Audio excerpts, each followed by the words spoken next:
Dear academicians, researchers and students, अस्सलाम वालेकुम।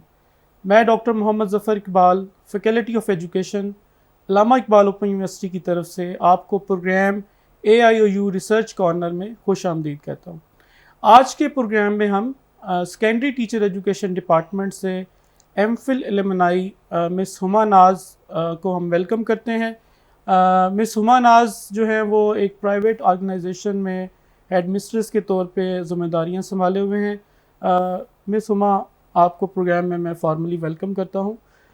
Miss Huma, आप बताइएगा कि आप की रिसर्च का टॉपिक क्या था और आपने ये रिसर्च क्यों चूज़ की। अस्सलाम वालेकुम।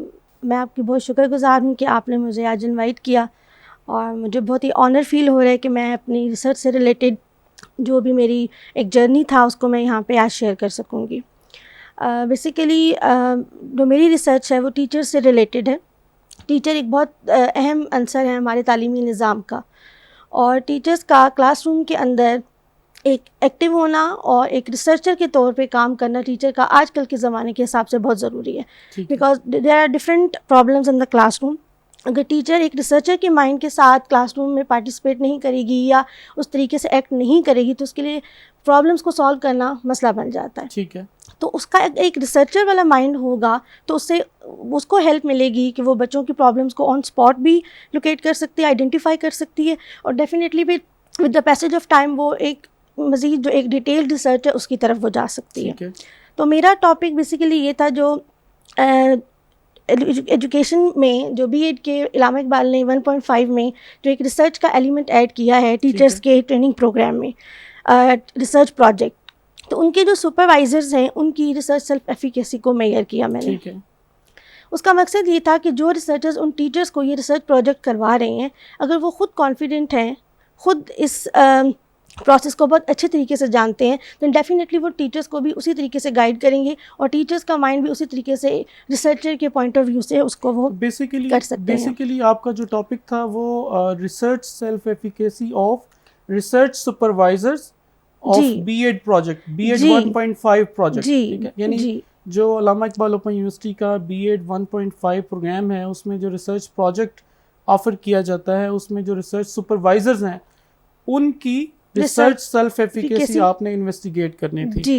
अच्छा, ये बताइएगा कि आपका मेजर ऑब्जेक्टिव सिर्फ ये इन्वेस्टिगेशन था या फर्दर भी आपने इस पे कुछ? मेरी रिसर्च स्टडी के 3 ऑब्जेक्टिव्स थे। पहला ऑब्जेक्टिव तो ये था कि रिसर्चर्स का लेवल फाइंड किया जाए, उनका सेल्फ एफिकेसी का लेवल क्या है। फिर इसी रिसर्च में रिसर्च को डिफरेंट डोमेन्स में डिवाइड किया गया, जो रिसर्च से रिलेटेड डिफरेंट टास्क हैं, जैसे कि रिसर्च डिज़ाइन करना, रिसर्च के प्रैक्टिकल टास्क हैं, यूज़ ऑफ कंप्यूटर है, then use of statistical tests हैं। तो ये डिफरेंट रिसर्च टास्क हैं, तो इनमें भी उनका कॉन्फिडेंस कैसा है या वो कितना लेवल रखते हैं इन टास्क्स में। सेकंड ऑब्जेक्टिव ये था, और थर्ड ऑब्जेक्टिव ये था कि डेमोग्राफिक डिफरेंसेस फाइंड करना with respect to the gender, age, qualification and experience. यानी उनका डिफरेंट डेमोग्राफिक जो प्रोफाइल है, जैसे मेल और फीमेल में रिसर्च सेल्फ एफिकेसी के ऊपर कोई डिफरेंस पाया जाता है कि नहीं पाया जाता, इस तरह के आपके डेमोग्राफिक डिफरेंसेस मालूम करने थे जी। आप काइंडली स्टूडेंट्स के लिए बताएंगी कि रिसर्च सेल्फ एफिकेसी से क्या मुराद है? Okay, basically research self efficacy किसी का बिलीफ है कि वो किस हद तक कॉन्फिडेंट है अपने इस बिलीफ में कि वो रिसर्च से रिलेटेड जितने भी टास्क हैं उनको सक्सेसफुली कंप्लीट कर सकते हैं। सही है। और ये रिसर्च टास्क, जैसे कि अभी मैंने आपको बताया, रिसर्च को डिज़ाइन करना, लाइक उसकी मेथडोलॉजी सेलेक्ट करना, फिर उसके किस तरीके से प्रैक्टिकली उन्होंने रिसर्च को कंडक्ट करना है, फिर कंप्यूटर का यूज़ किस तरीके से हो सकता है, डिफरेंट स्टैटिस्टिकल टेस्ट कैसे अप्लाई करने हैं, ये सारे टास्क। ठीक है। ये जो रिसर्च सेल्फ एफिकेसी आपका कंस्ट्रक्ट था, इसके लिए आपने कोई थ्योरी को बेस बना के आपने ये डिफ़ाइन किया? जी बिल्कुल। 1977 में एल्बर्ट बंदूरा ने अपनी एक थ्योरी पेश की थी सेल्फ एफिकेसी से रिलेटेड। ठीक है। तो मेरी बेसिकली रिसर्च सेल्फ एफिकेसी का जो पूरी रिसर्च है ये उसी रिसर्च पे बेस करती है, उसी की थ्योरी पे बेस करती है। तो सेल्फ एफिकेसी दोबारा किसी ने मॉडिफाई किया, दोबारा उसको किसी ने इम्प्रूव किया? उस थेरी को डिफरेंट पर्सपेक्टिव में यूज़ किया गया है। और अगर पर्टिकुलरली मैं रिसर्च सेल्फ एफिकेसी की फील्ड में अगर मैं बात करती हूँ तो डिफरेंट कंट्रीज़ में इसको मेजर किया गया है। लेकिन अगर हम पाकिस्तान के पर्सपेक्टिव में देखें तो 2013 में रिसर्च एटीट्यूड मेजर किया गया है उसी थेरी को बेस करते हुए। लेकिन रिसर्च सेल्फ एफिकेसी को स्पेशली कहीं पे मेजर नहीं किया गया, इससे रिलेटेड कोई स्टडी सामने नहीं आई। सही है। अच्छा, आपके जो ऑब्जेक्टिव हैं जिसमें इन्वेस्टिगेशन आपने करनी है रिसर्च सेल्फ एफिकेसी की और डिफरेंट कंपैरिजंस करने हैं on the basis of gender जी, तो आपका रिसर्च का डिज़ाइन क्या था? मेरा रिसर्च के डिज़ाइन डिस्क्रिप्टिव रिसर्च थी और उसमें मैंने सर्वे मेथड यूज़ किया था। सही है जी, क्वांटिटेटिव बेसिकली रिसर्च थी ये। क्वांटिटेटिव नेचर थी रिसर्च की और उसमें आपने सर्वे के थ्रू जो है वो डेटा कलेक्ट किया था जी, और डिस्क्रिप्टिव आपकी बेसिकली रिसर्च डिज़ाइन डिस्क्रिप्टिव था। जी। ओके, आप स्टूडेंट्स के लिए बताएंगे कि आपकी पॉपुलेशन क्या थी और आपने सैंपल कैसे सिलेक्ट किया? बेसिकली टारगेट पॉपुलेशन तो मेरी ओवरऑल पंजाब के जितने भी रीजन्स में वो सुपरवाइजर्स जो रिसर्च प्रोजेक्ट को सुपरवाइज कर रहे हैं वो थी। लेकिन because it was the lockdown time period, कोविड-19 चल रहा था, जिसकी वजह से जो मेरी एक्सेसिबल पॉपुलेशन थी that was 172 supervisors of different regions like Rawalpindi, Chakwal, Attak, Jhelum, Khushab and Bakhar. Okay, 172 research supervisors जो आपने रीजन बताए इनमें जो मौजूद थे वो आपकी पॉपुलेशन थी जो एक्सेस में थी जिनसे आप डाटा ले सकते थे। तो आपने सैम्पलिंग कैसे की? सैम्पलिंग मेरी कन्वीनियंट सैम्पलिंग थी, नॉन रैंडम सैम्पलिंग में मैंने कन्वीनियंट सैम्पलिंग यूज़ की और 100 का सैम्पल था मेरा। ठीक है जी, क्योंकि कोविड के दौरान आपको ये डाटा लेना था तो कन्वीनियंट बेसिस पे आपने जी उसको डाटा को ले लिया। ओके, तो रिस्पांस रेट आपका क्या रहा? Response rate was very low because I already told you कि कोविड-19 चल रहा था, लॉकडाउन था। एक तो उनको कांटेक्ट करना बहुत मुश्किल था सुपरवाइजर्स को। ओवरऑल पे आफ्टर 3 to 4 मंथ जो जिनको मैं एक्सेस कर सकी हूँ दे वर ऑलमोस्ट 70% जो रिस्पांस रेट है वो मेरा रहा है जो मुझे मिला। अच्छा, आपने कौन से इंस्ट्रूमेंट यूज़ किए रिसर्च सेल्फ एफिकेसी को मेजर करने के लिए? बेसिकली मैंने अडेप्ट किया था, फिलिप एंड रसल ने 1994 में अपना ये एक टूल बनाया था रिसर्च सेल्फ एफिकेसी को मेजर करने के लिए। ठीक है। और इसी स्केल को बार बार डिफरेंट स्टडी में जैसे कि ओवर द कंट्रीज़ यूज़ किया गया है। उन्होंने अपनी रिसर्चर्स ने अपनी स्टडी के अकॉर्डिंग इसको मॉडिफाई किया और मैंने प्रॉपर परमिशन लेके इसको अडेप्ट किया। ये आपने बड़ी अच्छी एक बात की। डियर स्टूडेंट्स, जब भी हम कोई टूल ऑलरेडी डेवलप टूल को इस्तेमाल करते हैं तो ये एथिकल एक कंसर्न ज़रूर होता है और क्वेश्चन भी होता है आपको वाइवाज में कि क्या आपने इसकी इजाज़त ली थी, तो you should get permission for that. कोई भी टूल जो आपने अडेप्ट करना है या अडॉप्ट करना है किसी का ऑलरेडी डेवलप टूल, तो उसकी आपने परमिशन ज़रूर आपने लेनी है उसको इस्तेमाल करने से पहले। ओके, मिस हुमा, ये बताइएगा कि जो इंस्ट्रूमेंट आपने अडेप्ट किया उसकी आपने वैलिडिटी कैसे इंश्योर की और उसकी रिलायबिलिटी कैसे इंश्योर की? क्योंकि वो टूल ज़ाहिर है डिफरेंट कॉन्टेक्स्ट में बना हुआ था, उसको आपने पाकिस्तान के कॉन्टेक्स्ट में अडेप्ट किया, तो आपने उसकी वैलिडिटी और रिलायबिलिटी कैसे इंश्योर की?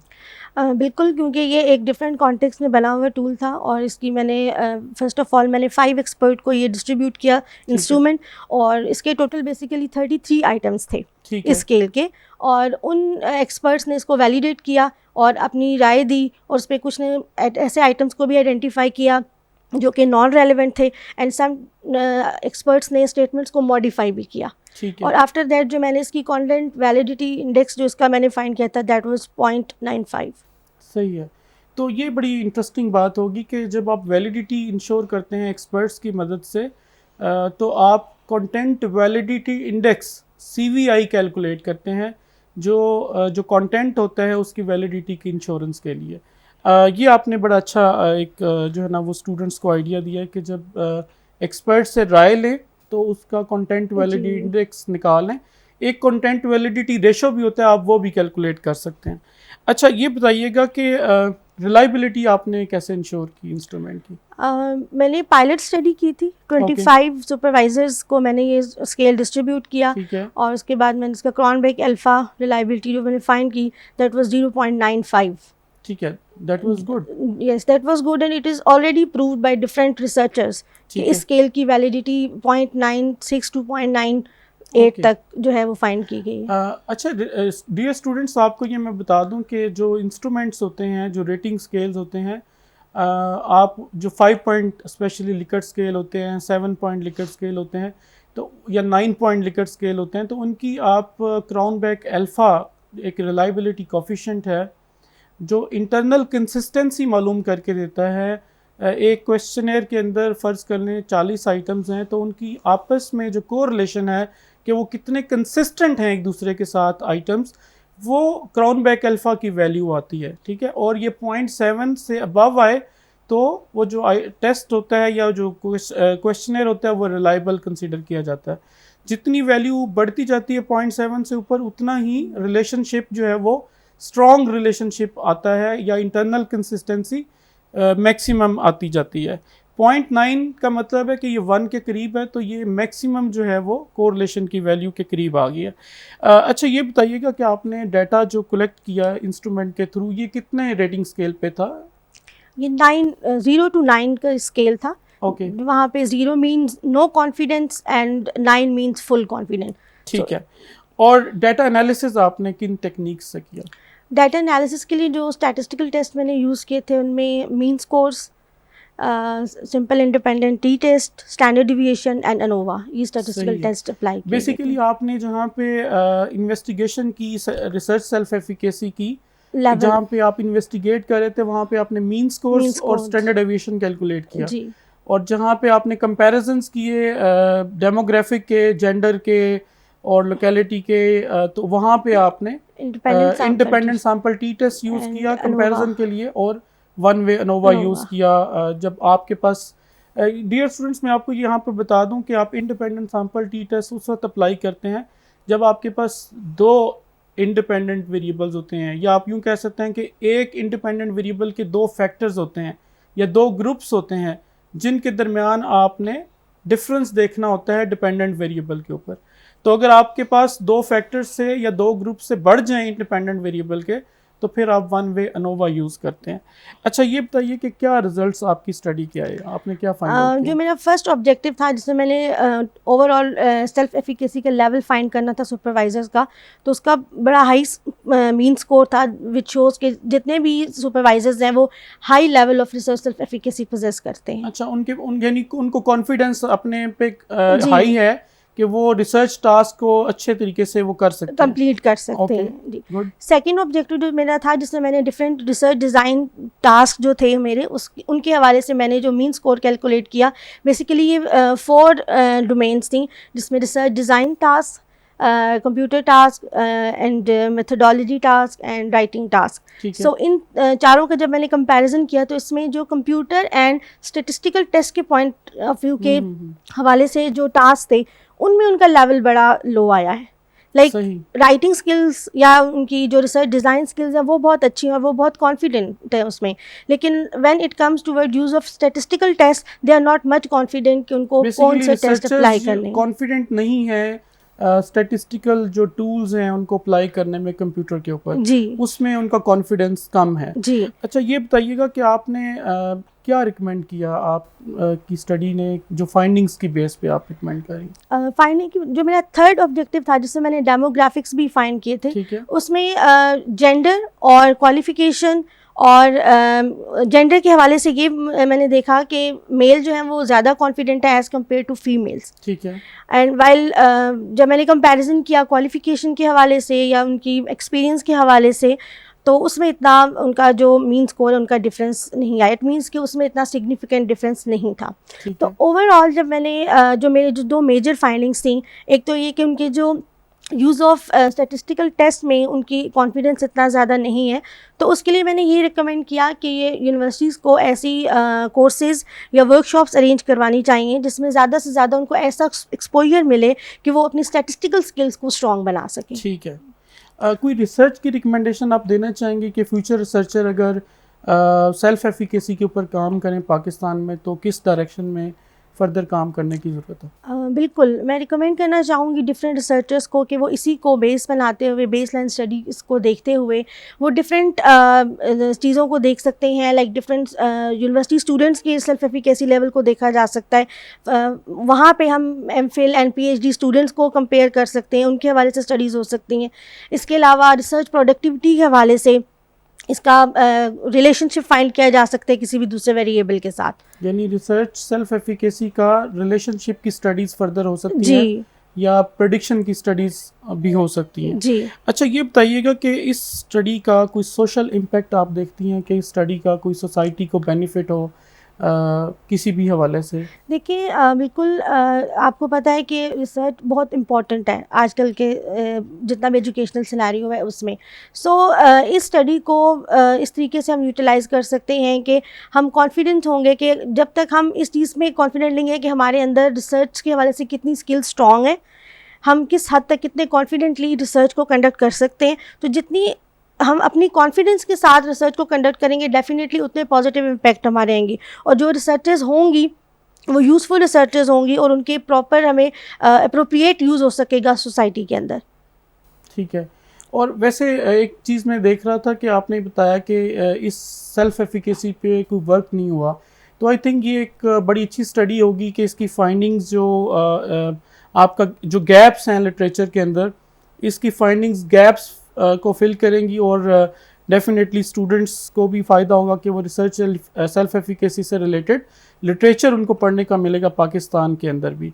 और श्योरली जब AIUU के किसी एक प्रोग्राम के आपने रिसर्चर्स की जो सेल्फ एफिकेसी है, रिसर्च सेल्फ एफिकेसी, वो इन्वेस्टिगेट किए, तो यूनिवर्सिटी को भी फ़ायदा होगा कि यूनिवर्सिटी ऐसे प्रोग्राम्स या ऐसे ट्रेनिंग प्रोग्राम्स या वर्कशॉप्स अरेंज करे उन रिसर्चर्स के लिए या रिसर्च सुपरवाइजर्स के लिए, ताकि वो अपनी सेल्फ एफिकेसी को मज़ीद इन्हांस कर सकें। बेसिकली ये इस तरीके से भी एक नया कॉन्सेप्ट है कि पहले कभी इस तरीके से सोचा नहीं गया कि हम एक रिसर्चर खुद अपनी सेल्फ एफिकेसी भी फाइंड कर सकता है कि किस हद तक वो कॉन्फिडेंट है। तो अगर उस तरीके से भी ये बहुत यूज़फुल स्टडी हो सकती है कि एक नया कॉन्सेप्ट है कि बजाय आप इससे कि आप रिसर्च कंडक्ट करें, लेकिन आप इसको खुद भी देखें कि आप खुद किस हद तक एबल हैं या कॉन्फिडेंट है आप रिसर्च को कंप्लीट करने में। बहुत शुक्रिया मिस हुमा नाज, आप हमारे प्रोग्राम में आई और हमारे स्टूडेंट्स को आपने अपनी रिसर्च जो है वो शेयर की। डियर स्टूडेंट्स, आज के प्रोग्राम में हमने काफ़ी सारी मालूमात जो है ना वो हमें सुनने को मिली। उनमें से कुछ पॉइंट्स ऐसे हैं जो मैं रीट्रेट करना चाहता हूँ, मिसाल के तौर पर कि अगर आप कोई इंस्ट्रूमेंट अडॉप्ट करते हैं या अडेप्ट करते हैं तो उसकी आपने परमिशन जो है वो उस ऑथर से लेनी है, डेवलपर से लेनी है। दूसरा ये कि आप कोई भी इंस्ट्रूमेंट कोई किसी भी कंस्ट्रक्ट को लेके अपनी जब चलते हैं रिसर्च के अंदर, तो वो थ्योरी बेस्ड होना चाहिए। फॉर एग्जांपल वो रिसर्च सेल्फ एफिकेसी हो, वो इमोशनल इंटेलिजेंस हो, वो सेल्फ एफिकेसी हो, वो सेल्फ कंट्रोल हो, कोई भी कंस्ट्रक्ट साइकोलॉजिकल कंस्ट्रक्ट जो आप लेते हैं उसको अनपैक करने के लिए या उसकी बेसिस जो है वो किसी थ्योरेटिकल फ्रेमवर्क से आपने उसका कोई ना कोई बेस बनानी है, कोई थ्योरी उसकी बेस हो, प्रॉपर उसका थ्योरेटिकल या कंसेप्चुअल फ्रेमवर्क आपने बनाना है ताकि वो स्ट्रीमलाइन हो सके प्रीवियस लिटरेचर के साथ। आखिर में मैं इस दुआ के साथ इस प्रोग्राम का अख्ताम करूँगा। खुदा करे मेरी अर्ज़ पाक पे उतरे वो फसल गुल जिसे अंदेशा ज़वाल ना हो। खुदा करे यहाँ जो फूल खिले खिला रहे, ख़िज़ां को गुज़रने की मजाल ना हो। अपने मेज़बान को इजाज़त दीजिए। अल्लामा इकबाल ओपन यूनिवर्सिटी ज़िंदाबाद, पाकिस्तान पाइंदाबाद।